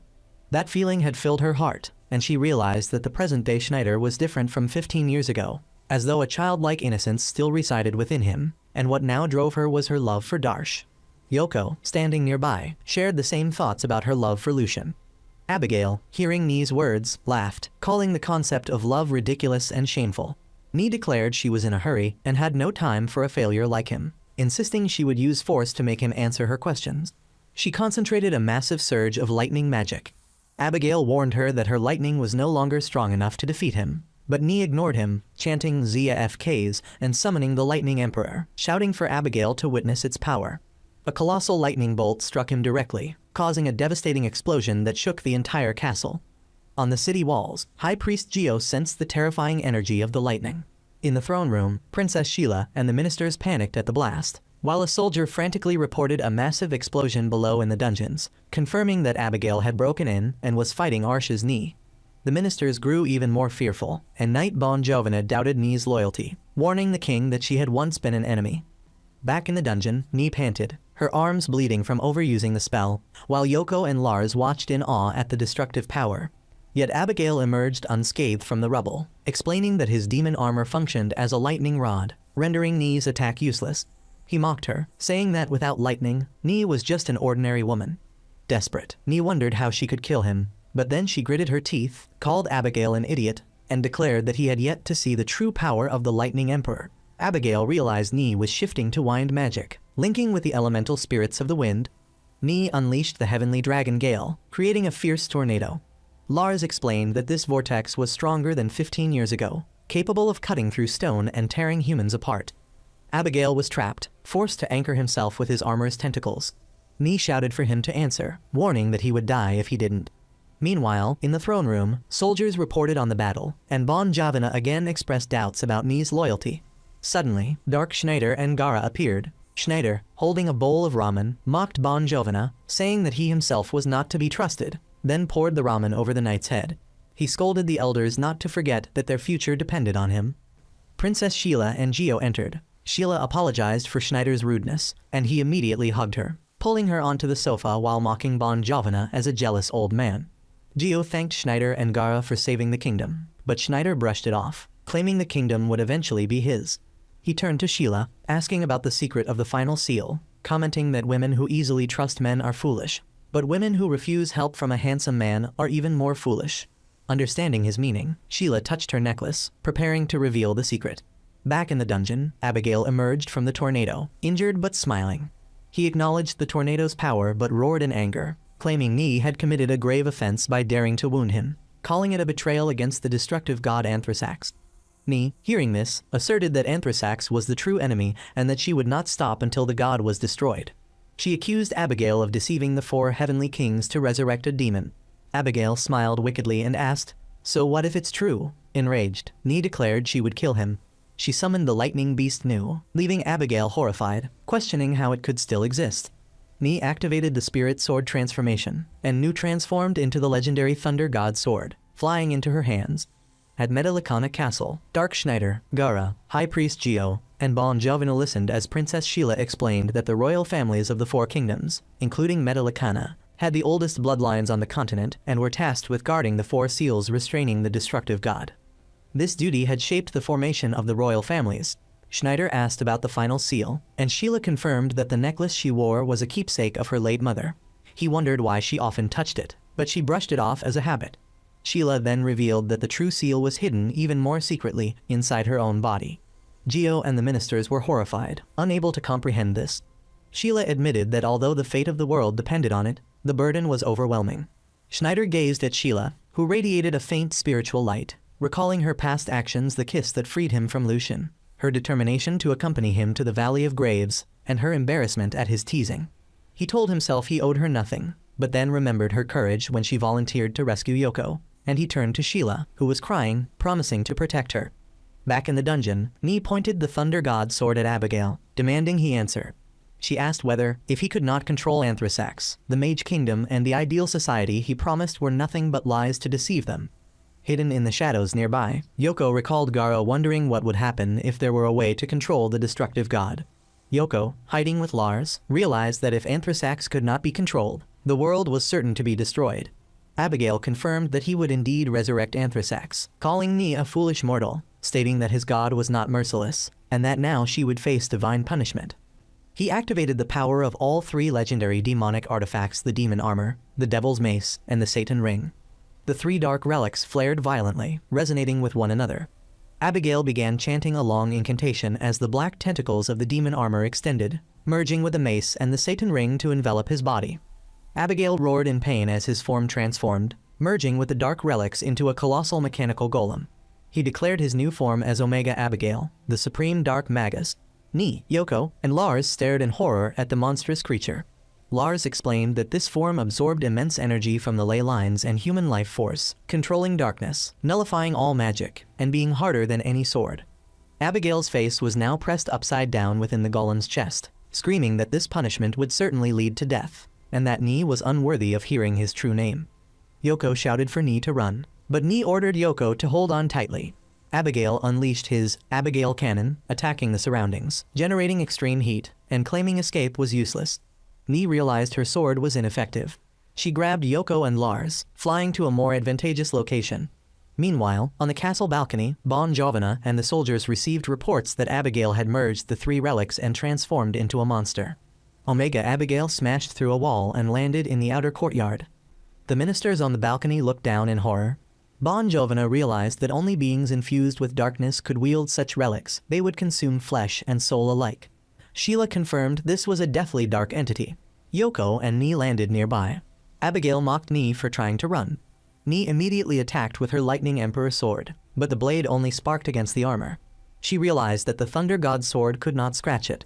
The golem counterattacked, but Ni dodged and focused all her strength, unleashing the super ballistic lightning strike. The golem easily blocked it with one hand. Ni despaired, wondering how she could ever dominate the world with Anthrasax's power if it only destroyed everything. Then she shouted, commanding Abigail to die. The golem grabbed Ni. Abigail mocked her naive ideals, revealing that his true ambition was even greater: total annihilation, a sacred mission inherited from the old world. He asked Ni if she knew his true identity and declared it was time for her to die, tightening his grip. At that moment, Dark Schneider appeared, standing atop his own colossal dark golem. Ni and Yoko exhaled in relief. From the balcony, the ministers cheered. Schneider stood on the golem, mocking Abigail, asking what he thought he was doing daring to touch his precious girl with filthy hands.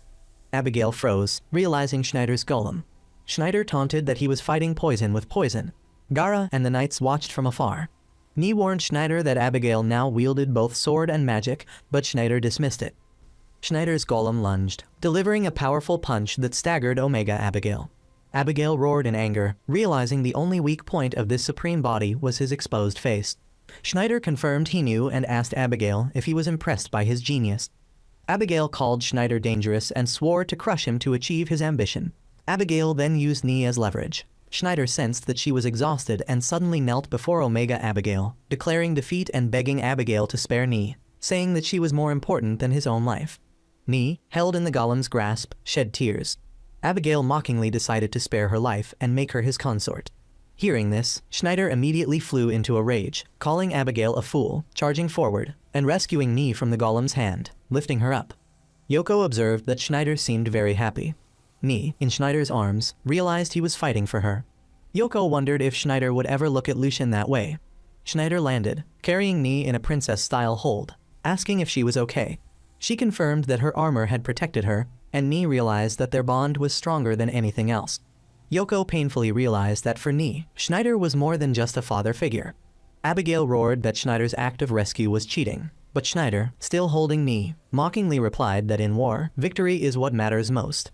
He declared that whoever defeats their opponent first is the true victor, the rule of all battles. From the city wall, Knight Bon Giovanna shouted, calling Schneider shameless and claiming a knight must fight with honor. Schneider ignored him, continuing to flirt with Ni, asking where it hurt so he could massage her. Bon Giovanna angrily lectured that when the enemy fights dirty, a true knight must fight fair, and that winning in Schneider's way was shameful. Men must awaken to love and justice. Schneider shouted back that if the enemy fought dirty, he would fight dirtier, declaring his philosophy: a man must win at all costs in battle. Failure is worthless, especially if it means failing to protect the girls. He ordered his golem to attack, and the two giant golems clashed. Omega Abigail unleashed an energy strike that sent Schneider flying, yet his golem remained unscathed. Gara and the soldiers on the wall were astonished. Despite being injured and bleeding, Schneider realized something. Ni warned him that normal magic was useless against that body. Schneider confirmed, deducing that the armor was created with ancient world magic, like the destroyer god Anthrasax. Abigail praised Schneider's intelligence, noting he was more difficult to deal with than the other 4 heavenly kings. Abigail ordered Schneider to kneel and swear loyalty, promising to share his power. Schneider resolutely refused. Abigail declared that if so, Schneider must die. He leaped high and slammed into the ground, creating a massive explosion, boasting the power of evil and mocking Schneider's helplessness. The ministers on the balcony panicked, believing Schneider dead and the world on the brink of destruction. Sheila and Yoko screamed Schneider and Lucian's names. But through the smoke, Schneider emerged, asking Abigail if that was his full dark power. Schneider declared the joke over and that he would show Abigail the cruelest dark magic. He flew upward, beginning to chant the Halloween spell. Gara and Yoko realized it was a type of dark entity. Ni shouted to stop him, warning that Abigail was waiting to counterattack. But Schneider ignored her, continuing to summon the Dark Dukes and Kings of Evil. Schneider unleashed the Edzapelian spell, a massive dark sphere enveloping Omega Abigail, from which countless tentacles and dark creatures surged forth, gnawing and corroding the demon armor. Schneider laughed maniacally, explaining he had summoned hungry fiends from hell that would devour anything. Gara realized that only infernal beings could destroy the dark relics. Abigail screamed in agony as the creatures gnawed at him. At that moment, a massive lightning strike appeared at the Anthrasax altar.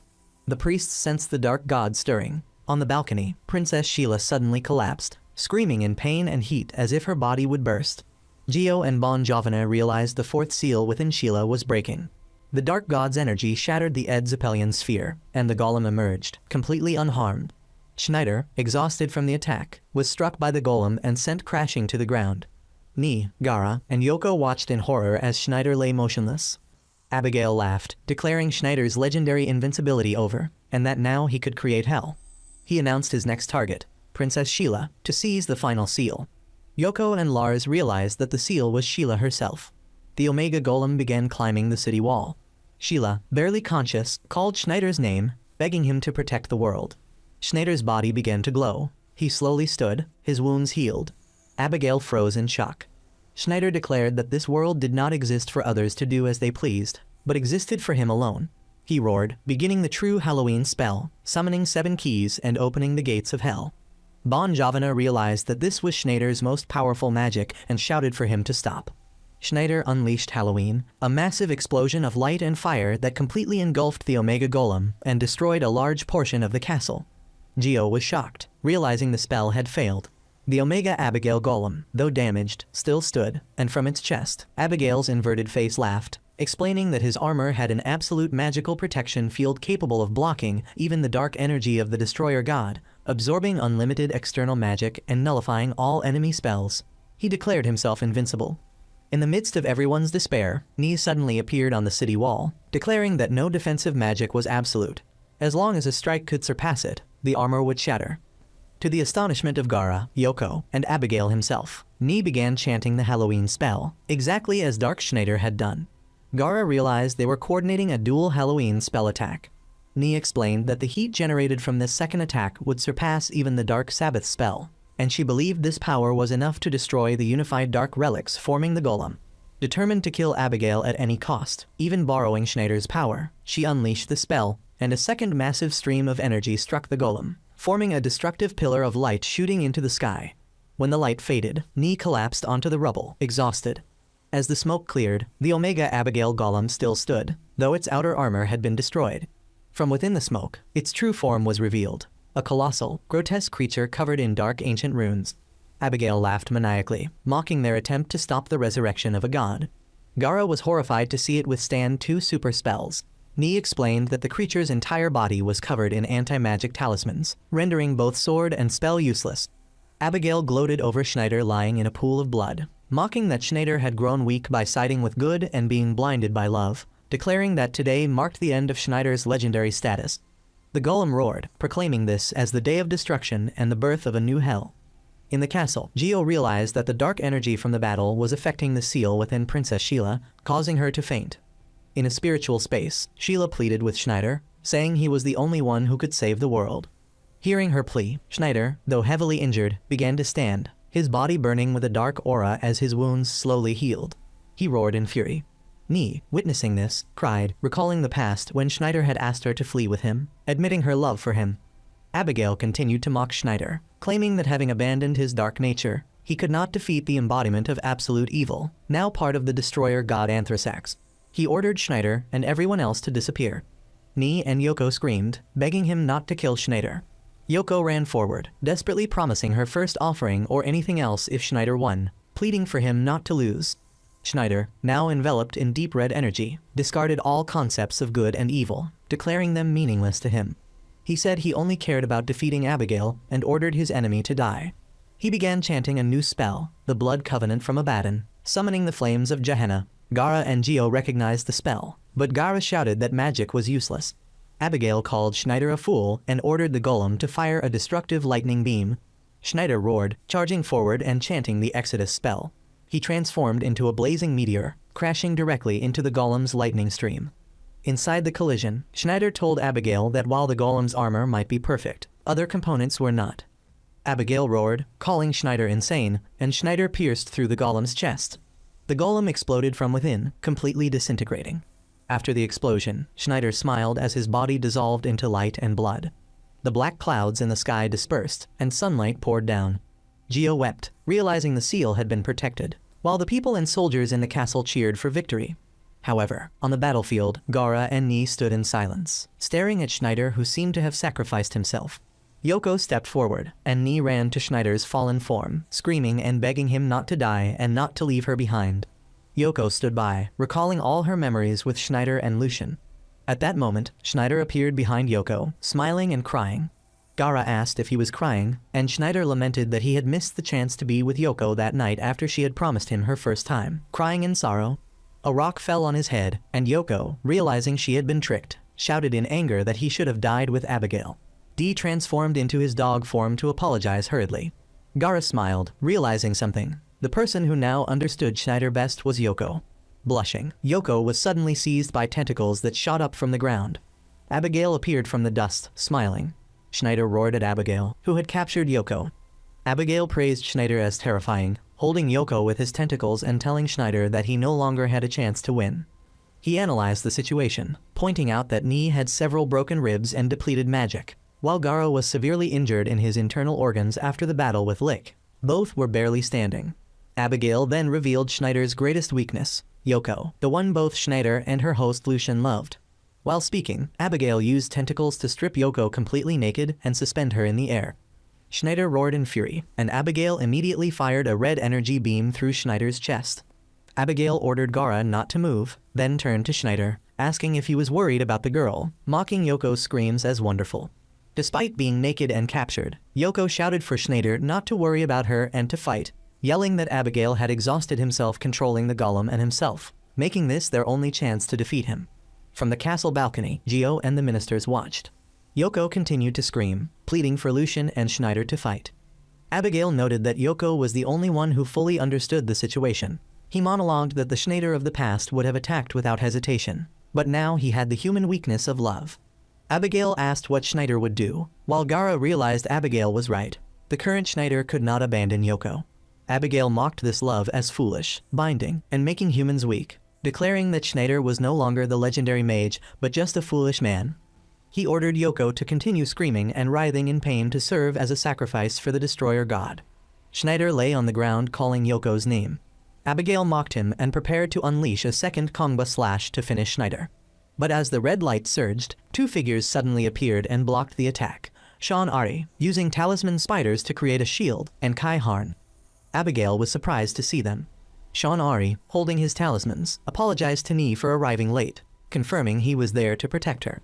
Gara realized that all three members of the Demon Path trio had gathered.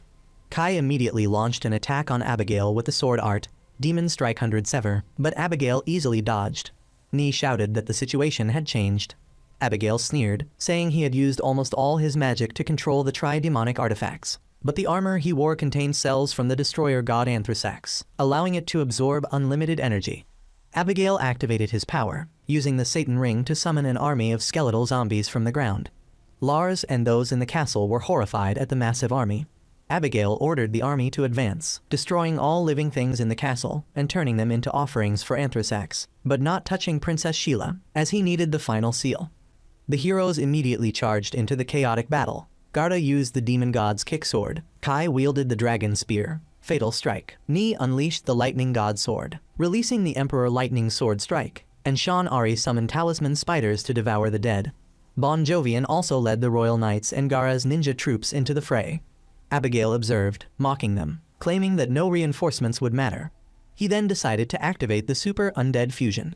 The Satan Ring glowed, and the entire skeletal army on the battlefield dissolved into a black sludge, which quickly reformed into a massive golem composed of hundreds of skeletons and skulls, wielding 2 giant swords. The golem declared itself a fusion of valiant knights and the undead, stronger than before. Gara and Ni coordinated their attacks. Gara using the demon god's kick sword, Ni summoning lightning spirits, merging into a massive thunder explosion striking the golem. Yet the skeletal golem remained standing. Gara checked on Ni, confirming she was exhausted. Abigail laughed mockingly, declaring it was his turn to attack. Gora hurried to shield Ni, and Kai protected Yoko. In a faint spiritual space, Schneider awoke and saw Lucien Renlin's spirit. Lucien told Schneider he could not die yet. He had to protect Metallicana, prevent the seal within Princess Sheila from being broken, and protect their injured friends and the girl they loved. Lucien reached out, pleading for Schneider to protect them all. Schneider turned away, asking why he should care about the world or love, declaring that the world and all beautiful women belonged to him. Lucien sadly said that Schneider was making him look like a fool. Hearing this, Schneider immediately roared in anger, blaming the bastard Abigail and declaring he would kill him. Schneider rose on the battlefield. Furious, Sean Ari rejoiced at his survival. Schneider saw Yoko, Kai, Dara, and Ni exhausted, and declared he would handle Abigail alone. He slowly stood, his body ablaze with radiant fire, and Sean Ari noticed fire spirits concentrating around him. Abigail was stunned, wondering how Schneider still had strength. He saw an illusion of the destroyer god Anthrasax, realizing the evil god's energy resonated with Schneider. Schneider's revival was no coincidence. It was caused by Anthrasax's awakening evil energy affecting him. Gara deduced that Anthrasax had the strongest influence over those connected to darkness, which was Schneider. Abigail, facing Schneider and the skeletal golem, confirmed this, further explaining that 15 years ago, after Schneider had been defeated by Prince Lars, he had used a reincarnation spell just before dying, but the Grand Priest Gionodo Soto had sealed his soul, which was that of an infant, into Lucien Renlin's body. Abigail lamented that although the seal had now been broken, Schneider was no longer the pure evil he had been 15 years ago, as Lucien had infused him with love and a human heart.